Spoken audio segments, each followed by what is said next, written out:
Now, nearly 16,000 Channel migrants living rent-free in Britain have been given the right to work across the country. That's according to data obtained under Freedom of Information laws. Yes, apparently they're paid 80% of the going rate in sectors that are facing staff shortages, like care, construction and agriculture.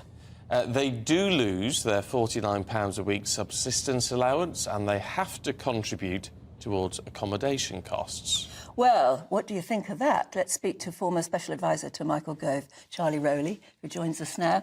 Morning. This is rather interesting, isn't it? It's something that I don't think most of us knew or even suspected. It is, and it's an interesting read to me because there are two sides to this story. There'll be one group of people who think this is completely outrageous because that just encourages a pull factor of people to make that terrible Which is an argument which has been made a lot. It is. I mean, then the other side of the coin where people say, well, hold on, if you've got people that have made that journey, if you're being put up in a hotel at the expense of the taxpayer, there are so many jobs that need to be filled, particularly in care, in agriculture, in those particular sectors. You know, you should put these people to work, would be what some people suggest. So there will be two arguments to this.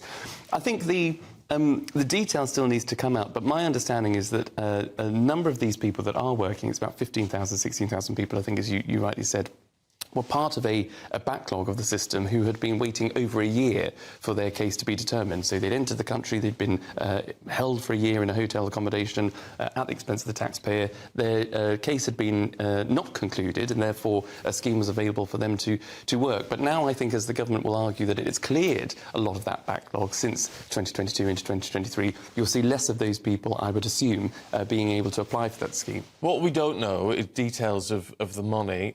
80% of the going rate is apparently what they're getting. They're not getting the subsistence allowance. We don't know how much they're having to pay towards the accommodation Nor costs. what the accommodation is. No, but it could be a point with this where they're actually not walking away with a bit of pocket money, if you like, at the end of a working week, rather than raking in the money, which in some respects makes sense. It does, and whatever you think about the scheme, because of that transaction, because of the money that would be going as part of the scheme from the Home Office or from the Treasury to those individuals that are working, at least they're people who are in contact with the system. Yes, as opposed to people, we know where they are, they're doing a good job, or they're doing a job, but they haven't been lost, they haven't been sort of out of contact with the system since coming into the country. So they are people who are clearly doing something useful, if that's how people would view it. But again, there'll always be the other side of the coin where people think it's too much of a pull factor.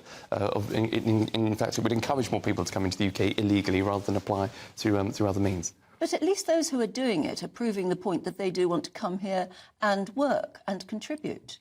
So in a way, that sort of is a gold star for them, isn't it? What is worse is the figure that we learned yesterday about so many migrants just being in Britain, illegal migrants being in Britain, and then just disappearing. 6,000, I think it was. And I think that will be something that raises a lot of eyebrows, actually, the fact that, people do come into this country, they are then sort of held and their case is processed and then they're lost. And that is, I think, that will be most worrying to local communities. But you're right, I mean, there are people who we have to understand do come into the country, and it won't just be through the small boats crossings, but there'll be people that are seeking asylum that come into this country who have a right, to come into this country, that do have a right to claim asylum because they're fleeing some sort of war or conflict. It is those people, I think, who come into the country who are economic migrants, where you see on the boats, it's not necessarily young families or it is economic migrants, particularly young men, a lot of them from Albania, who have been returned. There's a 90% returns rate now from those coming in from Albania. So I think there is a balance to be struck between people that do want to come into the country,